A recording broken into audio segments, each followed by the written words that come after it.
हर हर महादेव।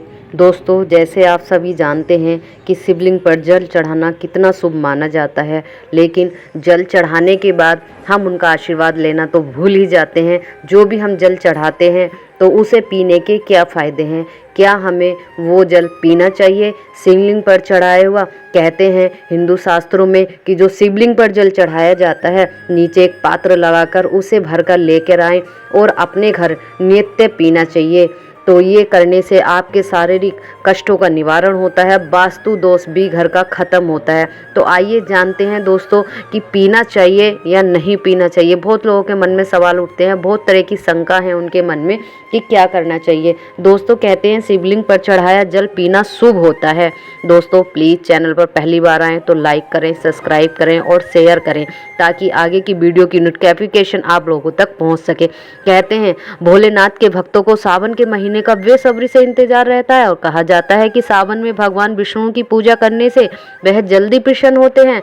शिव पुराण के अनुसार शिवलिंग पर जल चढ़ाकर से उन जुड़ी कुछ बातों के बारे में बताया गया है। चलिए जानते हैं। शिव पुराण के अनुसार शिवलिंग पर जल चढ़ाया जल पीना शुभ होता है। तो जानते हैं कि वो किस तरह पीना चाहिए और हमें किन किन चीज़ों के फ़ायदे हो सकते हैं। हिंदू धर्म में शिवलिंग की पूजा का विशेष महत्व है। शिवलिंग से विधि पूर्वक पूजा करने से व्यक्ति की हर मनोकामनाएं पूरी होती है। कहा जाता है कि भोलेनाथ की आराधना करने से हर घर में सुख समृद्धि आती है। शिवलिंग पर जल अर्पित करने से भगवान बहुत जल्दी प्रसन्न हो जाते हैं, लेकिन कई लोगों के मन में यह संशय रहता है कि शिवलिंग पर चढ़ा हुआ जल पीना चाहिए या नहीं पीना चाहिए। तो जानते हैं ज़रूर पीना चाहिए, उससे मिलते हैं आपको कई प्रकार के फायदे।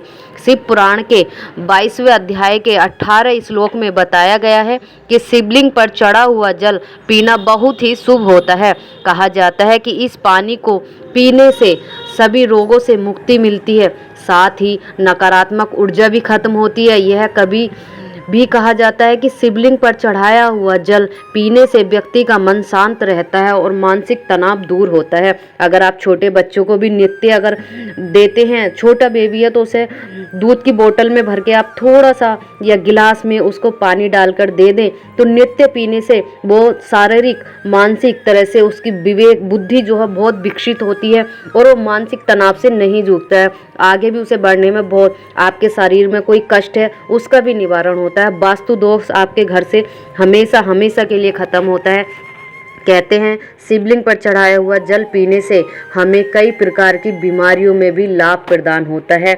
और जब भी हम भगवान की पूजा भक्ति अर्चना करते हैं, हम कहते हैं बहुत पूजा पाठ कर रहे हैं पर हमारे घर में कुछ भी सही नहीं है, बहुत तंगी है या नकारात्मक ऊर्जा है, तो उसके लिए हम जल तो चढ़ाते हैं, भोले बाबा को प्रसन्न करते हैं, लेकिन हम उनका आशीर्वाद नहीं ले पाते हैं, जो अक्सर बहुत से लोग नहीं पता है या उनसे गलती हो जाती है। जब भी आप शिवलिंग पर जल चढ़ाएं तो एक दूसरा पात्र नीचे की तरफ रख दें और वहां से जल अवश्य भरकर लेके आए। वो भगवान का आशीर्वाद होता है। उस जल को आप सारे घर में छिड़के तो वो वास्तु दोष, आपके घर से नकारात्मक ऊर्जा खत्म होती है और आपके घर में सुख समृद्धि बनी रहती है। कहते हैं जब भी आप शिवलिंग पर जल चढ़ाएं, ओम नमः शिवाय, ओम नमः शिवाय का जाप निरंतर करते रहिए। हो सके तो 108 जाप करनी चाहिए। अगर नहीं कर सकते हैं तो आप अपने मन में भी जल चढ़ाने के बाद में घर पे भी आप जाप कर सकते हैं। सोमवार का दिन बहुत ही शुभ माना जाता है। अगर आप ऐसे में कोई शारीरिक कष्ट से परेशान है या कोई बीमार है तो उसको भी आप नित्य ये जल पिलाएं तो वो भोलेनाथ की असीम कृपा उस पर बनी रहती है।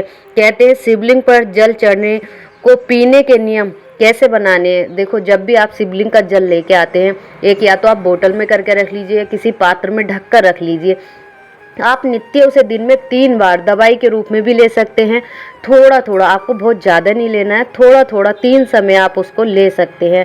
3 समय नहीं ले पा रहे, आप ऑफिस जाते हैं या आपको कोई भागा दौड़ी में किसी प्रकार का समय नहीं मिल रहा, तो नित्य एक दिन आप मॉर्निंग में शिव का नाम लेकर अवश्य उस जल को पिए। अगर आप ऐसे करते हैं तो आप मानसिक तनाव से, शारीरिक पीड़ा से और घर की तंगी से आपको काफ़ी तरह का फ़ायदा मिलेगा। शिवलिंग पर चढ़ाए गए जल को चरणामृत के समान ही पिया जाता है। ऐसा नहीं कि बहुत भर भर के ये चंद्रामृत बन जाता है। आपके शिवलिंग का भगवान का आशीर्वाद इस पर बना रहता है।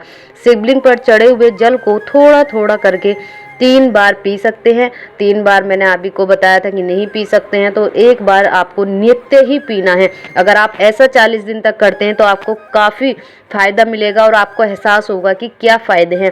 ऐसा करने से कई प्रकार के रोगों से भी मुक्ति मिल जाती है, साथ ही नकारात्मकता भी दूर होती है। अगर आप नहीं पी पा रहे हैं, जब भी आप शिवलिंग पर पूजा करके आते हैं, वैसे तो आप नित्य ही जल चढ़ाइए। अगर आप नित्य जल नहीं चढ़ा रहे हैं तो सोमवार को अवश्य चढ़ाइए। जो भी जल आप सोमवार को लेकर आते हैं वो आप किसी भी पात्र में भरकर रख लीजिए और फिर नित्य उसे पीजिए। लेकिन अगर आप डेली चढ़ाते हैं तो ये आपके लिए बहुत ही अच्छा है और बहुत ही कारगर है। अगर आप नित्य करेंगे शिव की आराधना और उसके पानी पीने से तो बहुत फ़ायदा होता है। और दोस्तों, एक खास उपाय जो बेलपत्री, आप जानते हैं कि हमेशा अगर आप बेलपत्री शिव पर चढ़ाते हैं और उसका बहुत महत्व है, कहते हैं भगवान को बेलपत्री और धतूरा अति प्रिय होता है। अगर आप ऐसा करते हैं, बेलपत्री आप चढ़ाते हैं, चढ़ाने के साथ साथ इसके खाने के क्या फ़ायदे हैं तो मैं आपको बताती हूँ। इसके खाने का भी एक विशेष महत्व है। अगर बेलपत्री शिवलिंग पर चढ़ी हुई आप लेकर आते हैं तो वो बेलपत्री आपको मन्नत मांगनी होती है, शिव के सामने आराधना करनी होती है 2 मिनट और फिर शिव के यहाँ से कह कर लाइए। अगर वो बेलपत्री आप खाते हैं तो आपको पुत्र प्राप्ति होती है। वो बेलपत्री आप 40 दिन तक नित्य ही मंदिर जाकर लेकर आइए और शिव से आराधना करिए। वो डेली अगर आप खाती हैं तो जिस भी महिला को ये दिया जाता है तो उसको शिव का आशीर्वाद मिलता है और पुत्र यानी संतान संपत्ति की उत्पत्ति होती है।